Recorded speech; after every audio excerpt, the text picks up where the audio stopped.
I'm Marty Stouffer.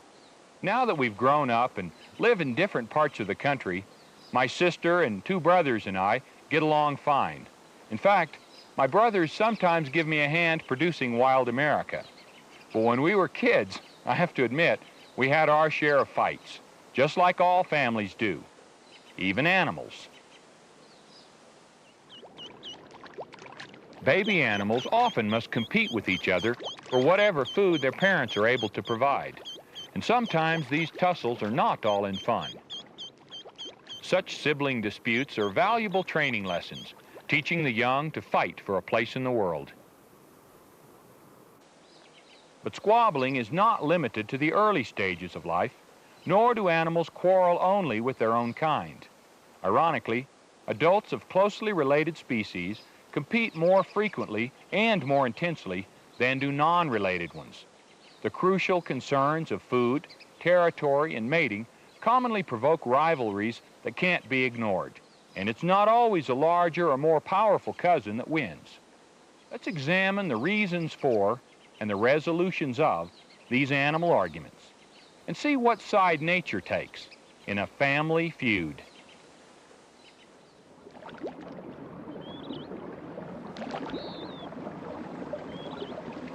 Competition has shaped the lives of wild animals for millions of years. It's the major force in evolution.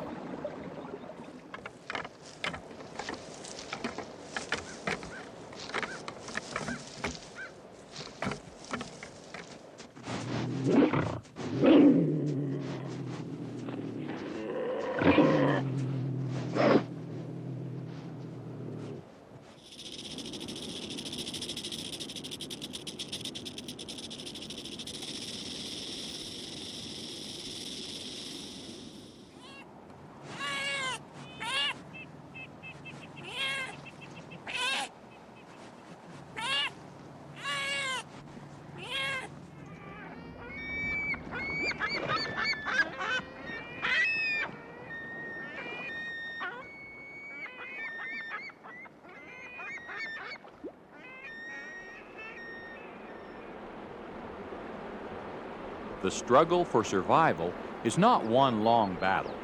It's a series of seemingly minor everyday skirmishes. It's autumn in the Rocky Mountains, and black bears compete with each other for both food and territory.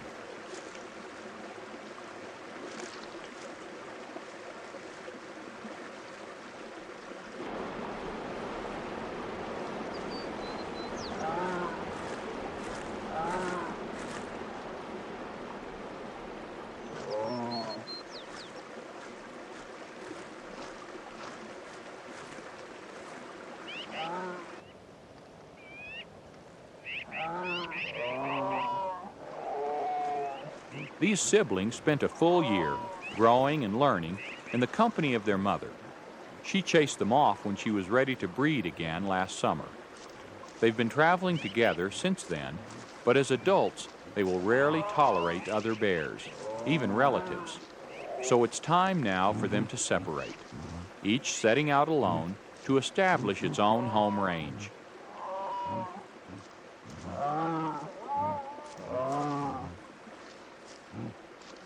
This play fight is the bear's way of asserting independence.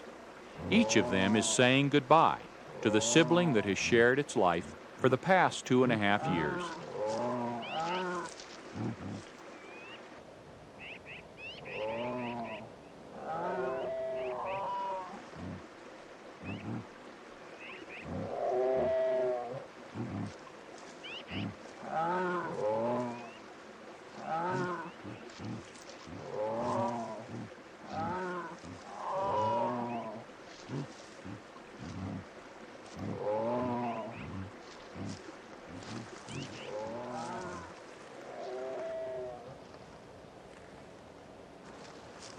Each animal begins a new life of solitude, coming together with others of its kind only occasionally.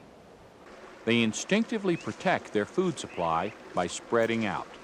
An individual home range of 5 to 25 square miles is necessary to supply enough food for a bear.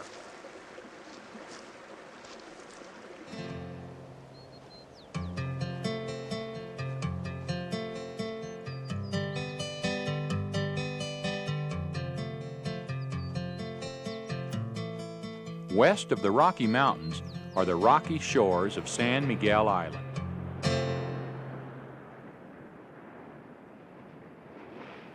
The island is 30 miles off the California coast and is the breeding ground of the elephant seal. They gather by the hundreds along the sandy beaches.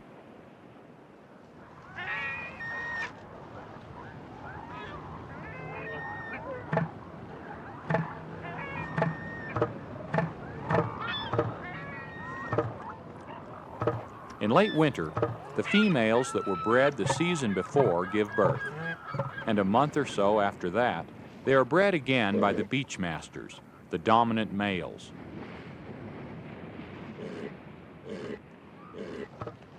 The females don't have the male's enlarged proboscis, the distinctive nose that gives the species its name, nor do they and their pups join in the fighting.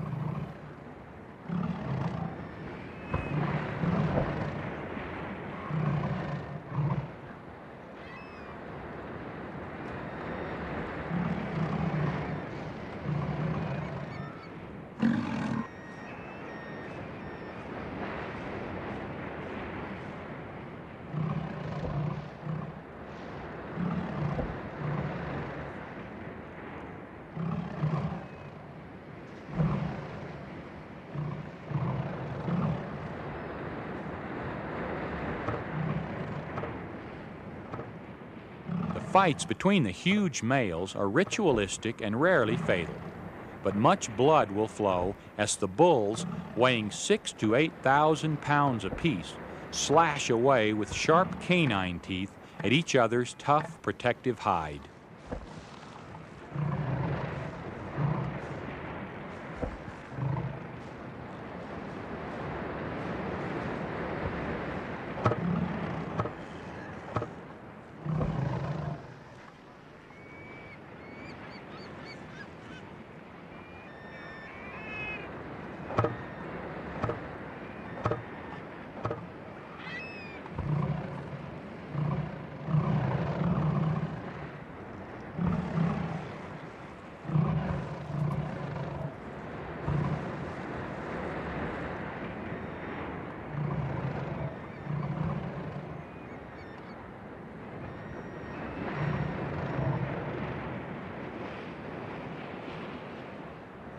Fights between two of the huge males may sometimes last for hours.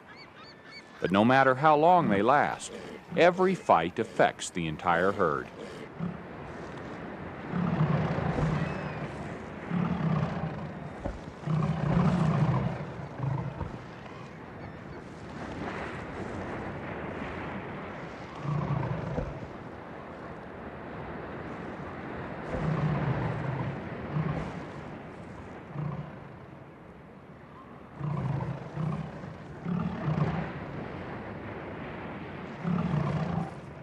The fights are not strictly for females, but rather more for status in the male hierarchy and position on the beach.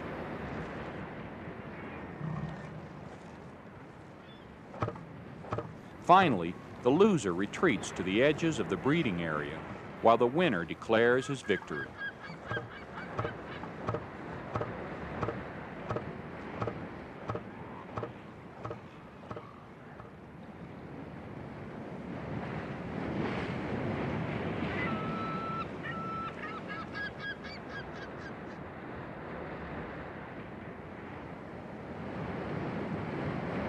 Meanwhile, on the eastern coast of our country, another great gathering takes place. These protected wetlands are the winter home of the tundra swan, formerly called the whistling swan.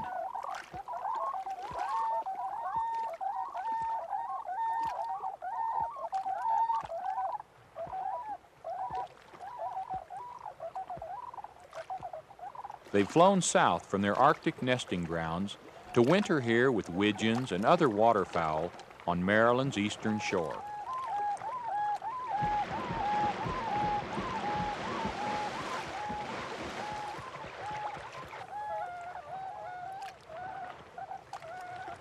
There are many family groups made up of male and female which mate for life, and their cygnets from the previous spring.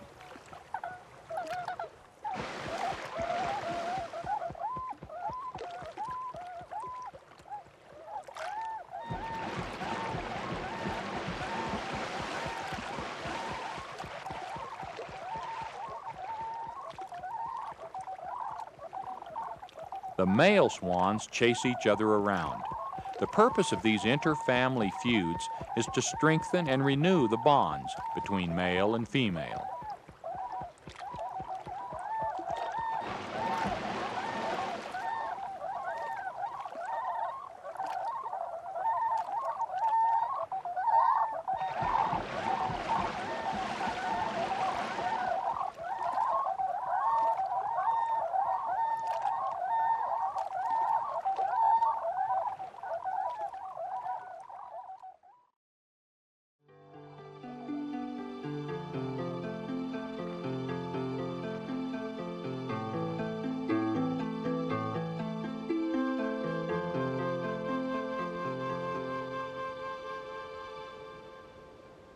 Along the Canadian border are vast stretches of the Great North Woods.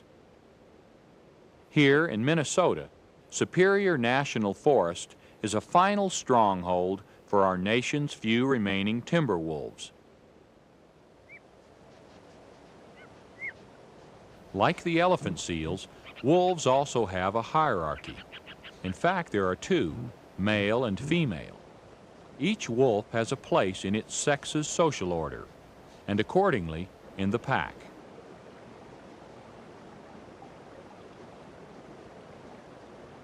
Here, the dominant or alpha female on the right begins to feed. Her mate, the alpha male, has already eaten. As pack leader, and since males generally outrank females, the alpha male takes the first step in any competitive situation. He usually remains unchallenged, except when another male very closely related in rank senses the chance to move up in the hierarchy. Such is the situation here.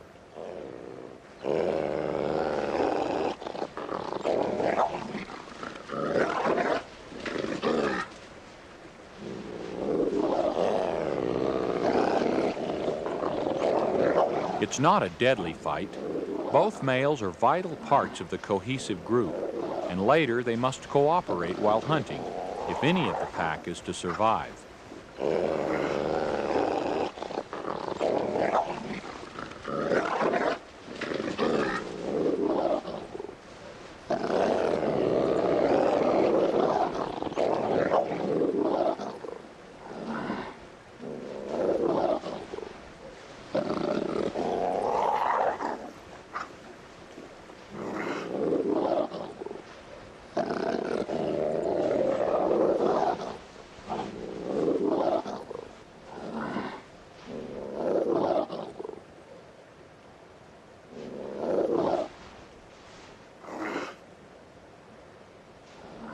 The alpha male reasserts his dominance by treating the subordinate as a female and symbolically mating with him.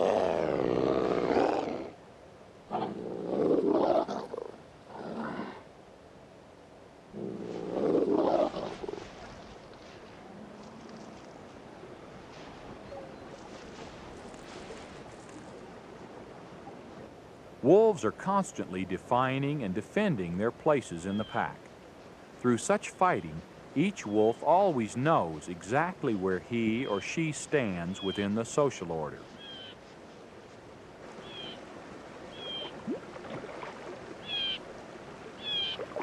But what happens when two wild dogs of different species meet?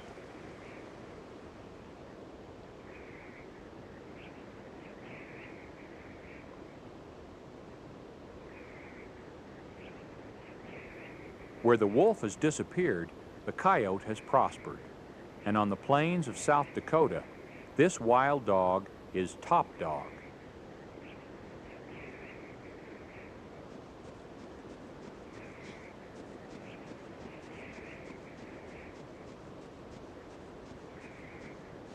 Because of competition for mice and other food, the coyote will not tolerate its smaller cousin, the red fox.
coyote is not the red fox's only enemy.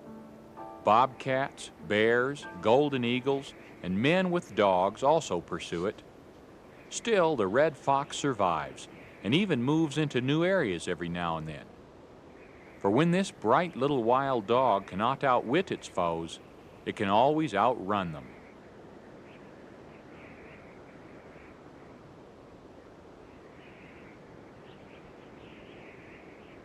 For now, the coyote holds the claim to these hunting grounds. But it's not always the larger or more powerful cousin that wins. Consider, for example, two members of the weasel family which live in Montana.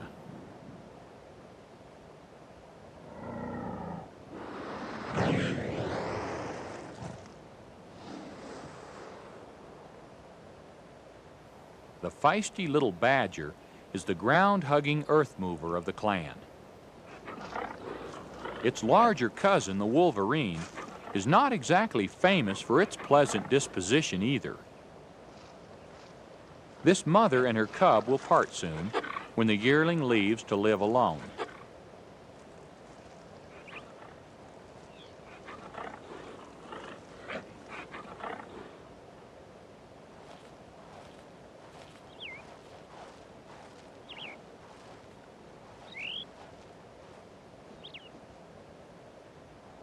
The badger smells the wolverines in its territory, and the female wolverine is aware of the badger too.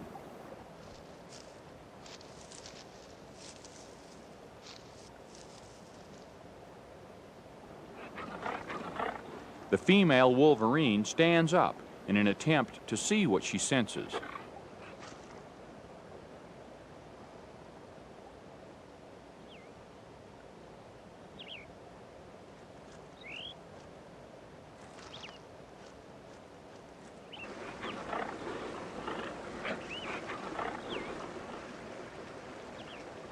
She moves in closer, and in the typical galloping gait of the wolverine, begins tracking the badger.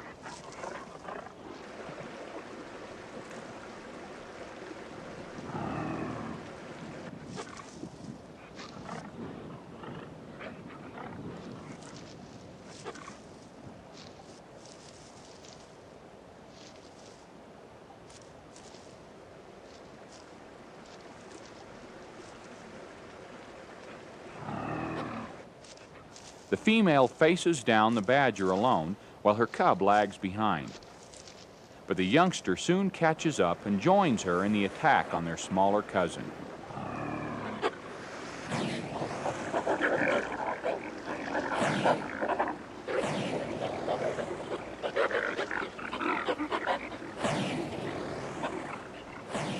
Seeking protection, the badger makes a stand between the rocks.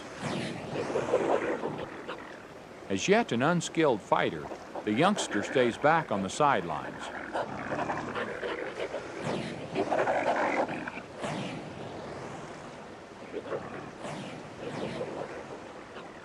The badger's loose skin prevents the wolverines from grabbing onto its body.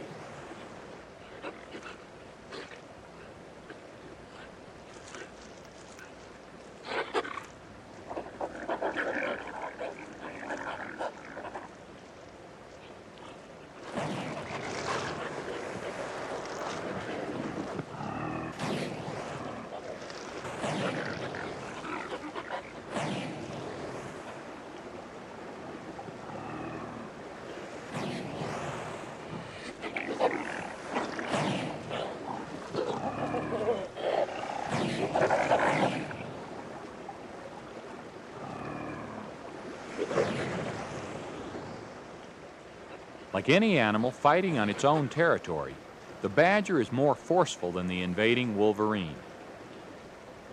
In any situation, few can best the badger, with its long claws and sharp teeth, and with a body so low that an enemy cannot move in effectively.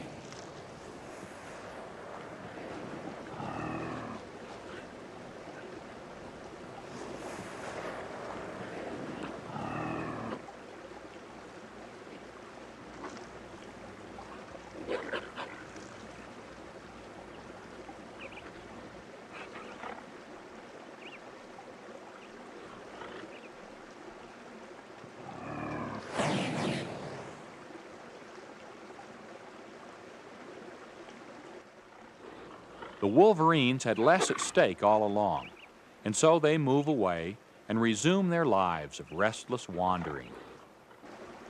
But the badger gets the last growl and the right to live and hunt one more day.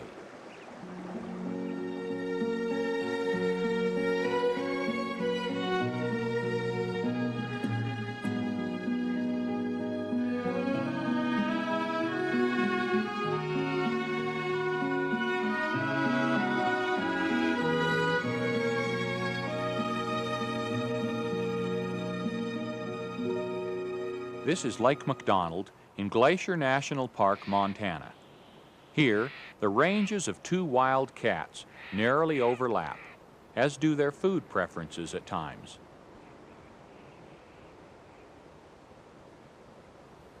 Overlapping ranges often result in problems for closely related species. The wild cat of the north is the lynx. To cope with deep snow, it has wide, heavily furred paws, long legs, and a thick fur coat. No other member of its family is as well adapted for a life of long, cold winters.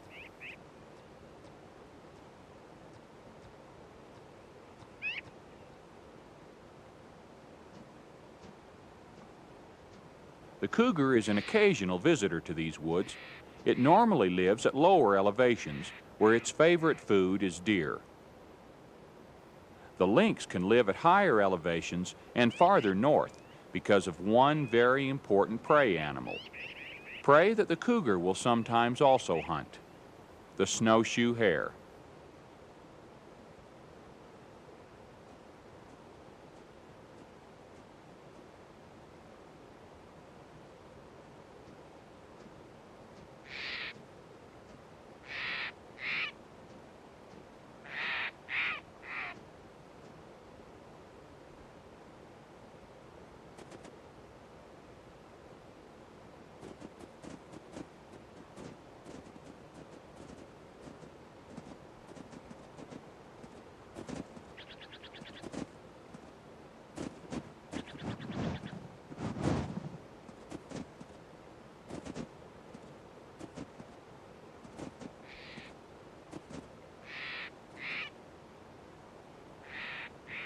Only 1 in 5 chases ends with a catch, so the lynx instinctively knows when to stop expending precious energy.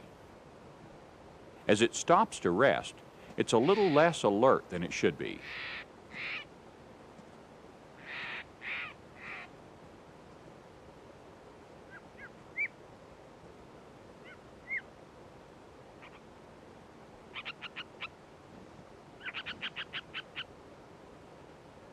But the hungry cougar is just beginning to hunt.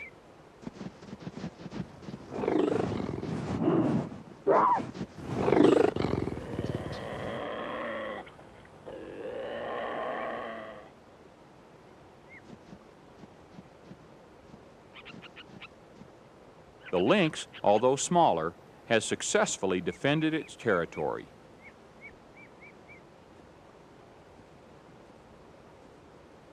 As the snow gets deeper, the cougar will be forced down into lower country.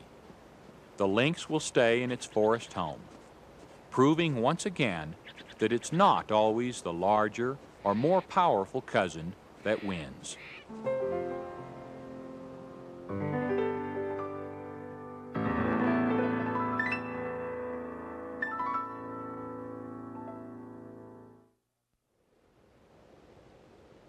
Most animal arguments result from competition, especially for territory and food. Unfortunately, man is often a direct factor in these quarrels. As we use up more and more of our wilderness, the pressures on wildlife are increased. Now, wild animals can't be crowded together into artificial towns and cities like we humans, and since only a certain number of them can exist harmoniously within a given natural area, the chances are that, as this area shrinks, unfriendly encounters between close cousins will increase. So keep in mind that by supporting habitat conservation, each of us can help to prevent a family feud. I'm Marty Stouffer. Until next time, enjoy our wild America.